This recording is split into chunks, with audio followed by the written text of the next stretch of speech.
If you truly care about the human beings here, you need to find out why things are happening, not just what is happening. What's interesting is, to my perspective, when it comes to mainstream media, I experience it as very anti-Israel and very anti the Jewish people. But when you look at Palestinians, they'll tell you that from their perspective, they hear media being very anti-Palestinian and pro-Israel.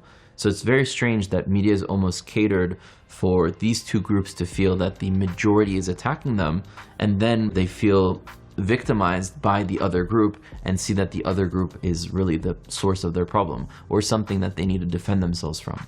So I do see mainstream media being against Israel, but I think it's showing what really exists deep down. So when you look in media, it's usually very polarized. It's either very right, very left, very this side, very that side. And usually, whenever there's an extreme, that extreme will come to the conclusion that the Jews in Israel is the source of the problem. And we see that being recreated also in media today. And when Jews hear the media and hear this double standard always constantly being put on Israel, this obsession the world has, as if people really cared about human beings. I mean, they talk about Palestinian struggles. No one was really talking about Palestinians dying by the thousands in Syria, or those suffering on the border of Gaza and Egypt, or those suffering under Hamas and the Palestinian Authority, or those suffering in Jordan. Nobody talks about those Palestinian struggles. They only talk about Palestinian struggles when it comes to Israel, which of course should be talked about and is legitimate and should be handled. But do you really care about the Palestinians if you're only talking about Palestinians when it comes to Israel? Now, what you're really doing is using Palestinian struggle as a weapon to attack Israel, and that's your actual goal. I mean, you look at the headlines and you have a situation where you have an individual Palestinian that doesn't represent the rest of the Palestinians, who decides to commit a terror attack, takes a knife, stabs several people, kills others, and eventually police comes and stops this person from stabbing. So he shoots this person and unfortunately he dies. And in the newspaper, what do you see on the headline? Palestinian shot by Israeli police. And that's not actually what happened. Like, yes, the Israeli police shot this person who happened to be a Palestinian, but you're intentionally avoiding the rest of the context to understand what happened. And you don't seek to have someone understand the situation. You want someone to come to the conclusion from reading that headline to thinking that Israel was the aggressor and that the Jewish people are the bad side.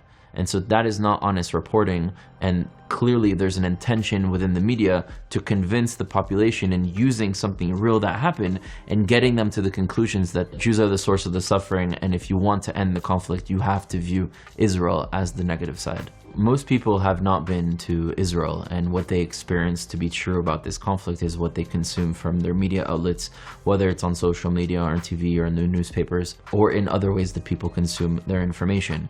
But the reality is that if you truly care about the human beings here, you need to find out why things are happening, not just what is happening.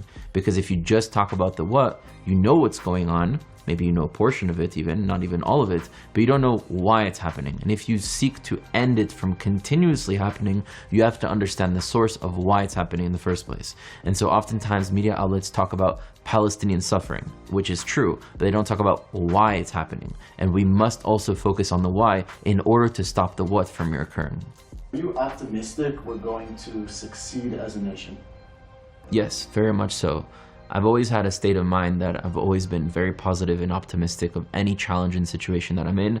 I think it mostly comes from my mother, who always dealt with negative issues with a very positive and optimistic mindset, so I have that mindset as well. But I know that there is an equation that exists. Throughout Jewish history, whenever the Jews were divided, disempowered, assimilating, and forgetting their purpose, those were the start of the worst traumas and tragedies that we went through.